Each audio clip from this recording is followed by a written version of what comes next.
I want to move over to the Red Sox. And again, the text line is open, the Napa Waterbury text line. Chaim Bloom says that they are engaging in some light conversations. He wouldn't get too deep into it about extending members of the young Red Sox core. And I guess what we're looking at when we think about the young Red Sox core is two players, Rafael Devers and Eduardo Rodriguez. And that's really it. Xander Bogaerts already has a contract. He's already here long term. He's got to opt out, so you might want to work with that, but he has a contract. Alex Verdugo, who's under contract already for a number of years. Bobby Dahlbeck's already here for a number of years. Chavis is here for a number of years. Those guys, they're already locked in. The two that aren't are Rafael Devers and Eduardo Rodriguez. So should the team look at extending those players? In my mind, we'll start with Devers. In my mind, absolutely, the Red Sox should be looking to do that right now. Right now, the Red Sox should be calling Rafael Devers representation and trying to get a deal done. Devers is 24 years old. He has 2 years left of arbitration after this year, so he has 3 years left total of team control. But if they let this thing go all the way to completion, he'll hit free agency at 27. And there's a few reasons why it makes sense to do this now. One, if they let him go to free agency, they risk losing him. Two, if they let him go to free agency and he's a stud, he commands way more money than he commands now. So logistically, you'd like to better your chances and lower your price. But also, I want to avoid having huge money deals on the books until a guy's like 35 or 36. And if Devers hits the market at 27 and wants a 7 or 8 year deal, I don't want him on the books until late 34, 35, 36. That's not what I'm looking for. And with Devers' body type, he's already a bigger guy.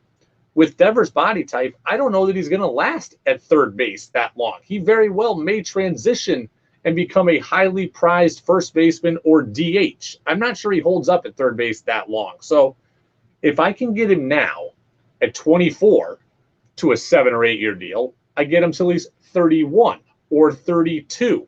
And that is a whole hell of a lot more appealing to me. Offensively, he is a huge part of what this team is doing in the future. A huge part. He's a left-handed complement to Xander Bogaerts in the middle of the order. JD Martinez is going to be gone soon. So you're going to need to have a new stalwart in the middle of that lineup. That's who I'm looking for. Devers is a truly gifted hitter. Truly gifted hitter. He's got power. He's got the ability to hit for contact also. Good eye. He hits to all fields. He led the league in doubles in 2019. He's a guy I want to lock up long term. He's a guy I want to lock up long term.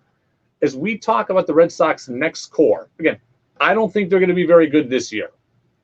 But if we talk about when they are going to be good next, it's going to be with that next core. And that next core, I can see Bogaerts and Devers leading that next core. And then letting it include Verdugo and Tristan Casas at first base, Bobby Dahlbeck there, maybe Jeter Downs. These guys are coming. Some of them are already here. While I don't think the Red Sox are that great this year, I also don't think they're light years off. I like what Chaim Bloom has done, and I think Devers would be the guy who can really make it a great offseason for Boston a truly great offseason for Boston if they can get him to a long-term deal. We get a Mark in St. J who says he agrees on Devers. Well, now let's switch it over to the other side of the coin. What do we think about extending Eduardo Rodriguez? Text line open, 802-585-3026. This one, extending Erod, this is one I'm a lot more leery of for a couple of different reasons. He hasn't pitched in a year. He's coming off a health issue that we really don't know that much about. Alex Cora says Erod is going to be back and he's going to be perfect by opening day, but he's suffering from a COVID-related chest issue, myocarditis, that we don't know a lot about how he's going to respond to that. I think that is worrisome, at least where I don't want to rush out and give him 6 years now, not knowing how he's going to respond at this point. And it's unfair to use the health against him.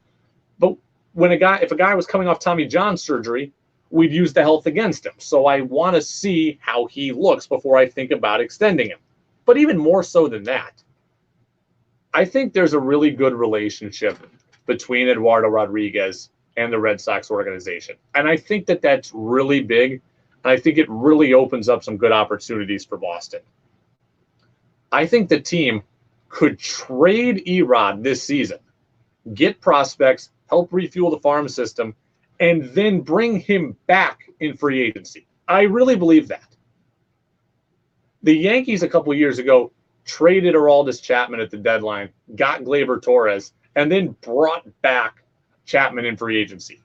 I 100% think the Red Sox could do that with Erod. I think he loves the organization. I think he loves Alex Cora. I think he loves his teammates. And I think he loves the fans. Every time I hear Erod speak about Boston, it sounds uplifting. Now, you can't make a hush-hush deal under the table about this, but I think if you traded Erod, restocked the farm system, and then brought him back in free agency, I could 100% see that happening. And then if I can do that, then I can give him a long-term deal.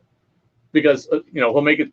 If I'm trading him, he's obviously pitching well this season and making it through the season health-wise.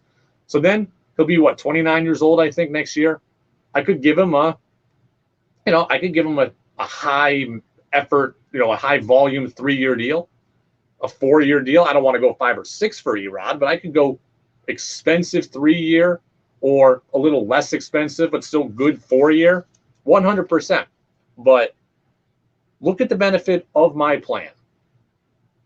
The Sox, again, they're not. We can quibble about whether they're a 78-win team or an 86-win team, but either way, they're not going anywhere.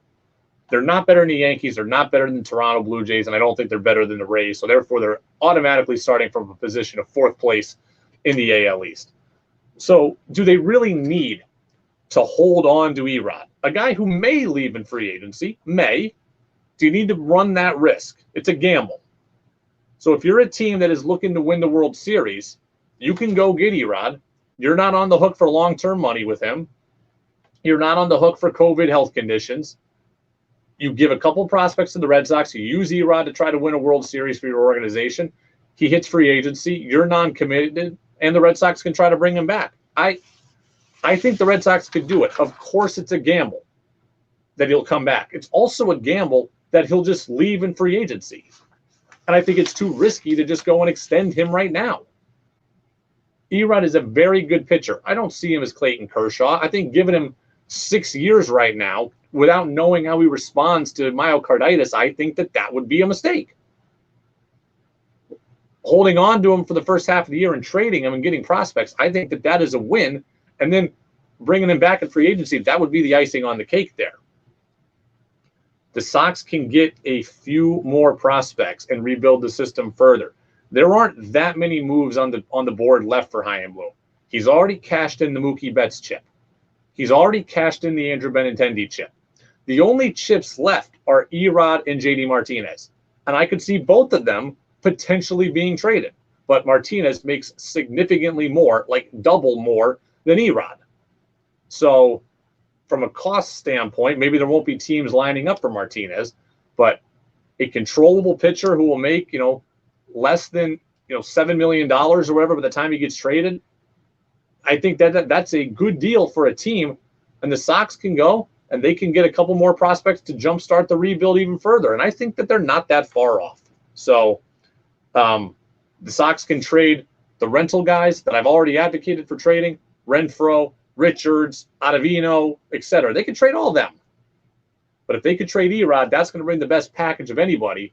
And I think that there's a real chance they get better in the long term, and then Erod can come back and make them even better for the long term in free agency. It's the Brady Farkas Show right here on WDEV.